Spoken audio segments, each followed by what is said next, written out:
ओम नमः शिवाय। आज की वीडियो बहुत ही महत्वपूर्ण है क्योंकि आज की वीडियो में हम जानेंगे कि इस वर्ष हरतालिका तीज का व्रत कब रखा जाए।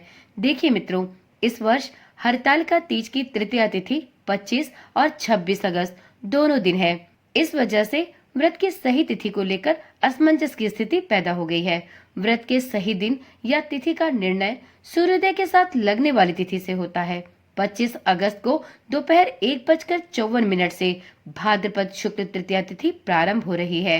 ज्योतिषाचार्यों के अनुसार आज की वीडियो में हम जानेंगे कि हरतालिका तीज की सही तिथि क्या है और इस दिन आप किस मुहूर्त में पूजा कर सकते हैं। तो चलिए वीडियो शुरू करते हैं और जानते हैं कि आपको हरतालिका तीज का व्रत 25 या 26 अगस्त किस दिन रखना उचित होगा और आप हरतालिका तीज की पूजा किस दिन और किस शुभ मुहूर्त में करें।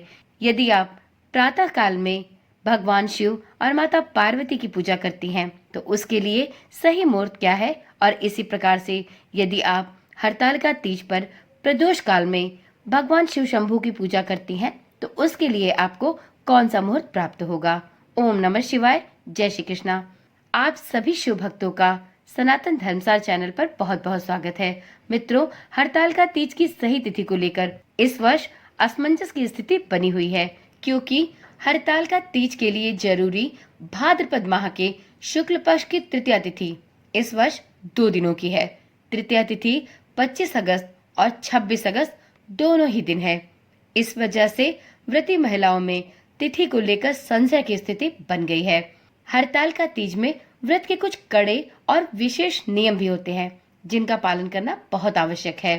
तो चलिए वीडियो में जानते हैं कि ज्योतिषाचार्यों के अनुसार सभी सुहागिन अथवा कुंवारी कन्याओं को 25 या 26 अगस्त किस दिन व्रत रखना चाहिए।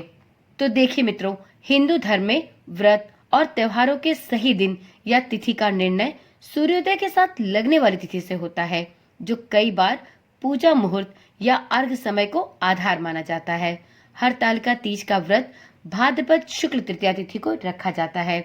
पंचांग के अनुसार 25 अगस्त दिन सोमवार को दोपहर 1:54 से भाद्रपद शुक्ल तृतीया तिथि प्रारंभ हो रही है, जबकि इस तिथि का समापन 26 अगस्त मंगलवार को दोपहर 1:54 पर होगा।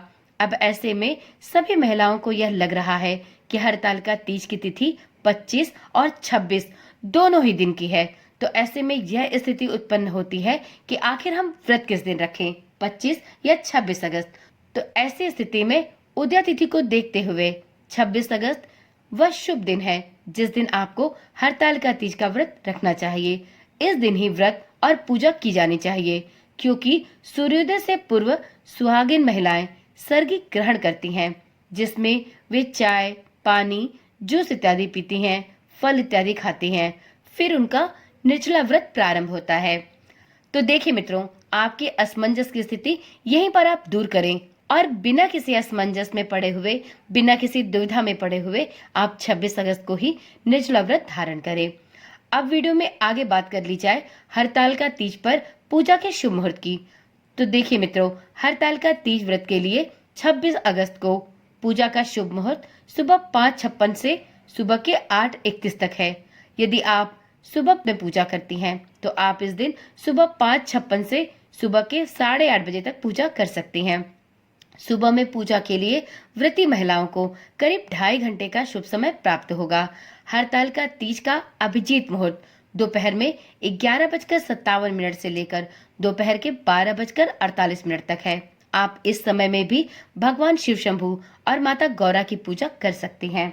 वैसे तो मित्रों, हरतालिका तीज की पूजा प्रदोष काल में की जाती है, या यूं कहें कि भगवान भोलेनाथ की कोई भी पूजा हो, चाहे वह प्रदोष व्रत हो, चाहे वह शिवरात्रि हो, इन सभी में प्रदोष काल में भगवान भोलेनाथ की पूजा करना बहुत ही शुभ और फलदायी माना जाता है। तो ऐसी स्थिति में जो भी महिलाएं प्रदोष काल में भगवान शिव शंभू की पूजा करना चाहती हैं, उन्हें प्रदोष काल का समय 26 अगस्त को सूर्यास्त के बाद प्राप्त होगा, क्योंकि ये तो आप सभी जानते होंगे कि प्रदोष काल वह समय होता है जो सूर्यास्त के बाद प्रारंभ होता है। हरतालिका तीज के दिन सूर्यास्त का समय शाम 6:49 पर है। इसके बाद से आप भगवान भोलेनाथ संग माता पार्वती की पूजा पूरे विधि विधान के साथ कर सकती हैं। हरतालिका तीज में माता पार्वती, भगवान शिव और गणेश जी की पूजा की जाती है। इस बार हरतालिका तीज के दिन साध्य योग, शुभ योग और रवि योग बन रहे हैं। ये तीनों ही बहुत शुभ योग हैं जो उत्तम फलदायी होते हैं। रवि योग में हरतालिका तीज की पूजा करना बहुत ही शुभ है। रवि योग में सूर्य के प्रभाव के कारण सभी दोष मिट जाते हैं। माताएं और बहनें यह भी अच्छी प्रकार से समझ लें कि यदि वह सुबह ब्रह्म मुहूर्त में या अभिजीत मुहूर्त में भगवान शिव शंभु और माता गौरा की पूजा न कर सके तो चिंता की कोई बात नहीं। आप शाम को 6:49 के बाद जब सूर्यास्त हो जाए उसके बाद प्रदोष काल में संपूर्ण विधि विधान के साथ भगवान भोलेनाथ की पूजा कर सकती हैं। यह भी आपके लिए बहुत ही शुभ और फलदायी समय होगा। अब वीडियो के अंत में जानते हैं कि जो भी सुहागिन या कुंवारी कन्याएं हरतालिका तीज का व्रत रखती हैं, उन्हें पारण कब करना होगा। तो देखिए मित्रों, वैसे तो हरतालिका तीज का व्रत निर्जला ही रखा जाता है और पूरे 24 घंटे के बाद ही इस व्रत का पारण किया जाता है। तो आपने 26 अगस्त को सूर्योदय से इस व्रत को प्रारंभ करना है और 27 अगस्त को सूर्योदय के साथ अपने व्रत का पारण करना है। इस वर्ष हरतालिका तीज का व्रत 26 अगस्त को रखा जाएगा, तो उसके अनुसार 27 अगस्त को हरतालिका तीज व्रत का पारण किया जाएगा। 27 अगस्त को सूर्योदय के साथ ही इस व्रत का पारण प्रारंभ किया जाएगा। हरतालिका तीज का पारण 27 अगस्त को सुबह 5:57 से प्रारंभ होगा। मित्रों, कुछ जगह ये भी मान्यताएं हैं कि सूर्योदय से पहले ही, जब तक कोई कौवा या कोई भी पक्षी आवाज न करे, उससे पहले ही व्रत का पारण कर लिया जाता है। तो आप अपने व्रत का पारण अपने घर के रीति रिवाजों और परंपराओं के अनुसार ही करें। तो चलिए मित्रों, आज की वीडियो यहीं पर समाप्त करते हैं। मिलते हैं हरतालिका तीज व्रत कथा के साथ। तब तक के लिए ओम नमः शिवाय, जय श्री कृष्णा, राधे राधे।